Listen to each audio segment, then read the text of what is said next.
let us equal to let's. let us এর contraction form হলো let's।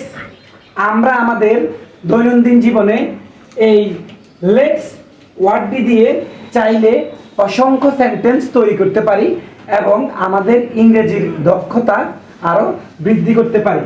তো let's দিয়ে আজকে আমরা সেন্টেন্স কিভাবে মেক করতে হয় সেটি শিখব। let's শব্দটির বাংলা মিনিং বা অর্থ হলো চলো করি। let's মানে হলো চলো করি।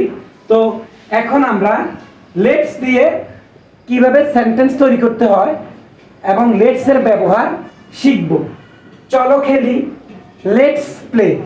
চলো খেলি এটাকে আমরা যদি ইংরেজিতে বলতে চাই তাহলে আমরা বলবো যে let's play। চলো বাইরে যাই, let's go outside। চলো পড়ি, let's study or let's read। চলো করি, let's do।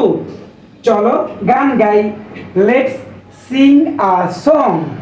চলো হাঁটতে যাই, let's go for a walk। চলো আলোচনা করি, let's discuss।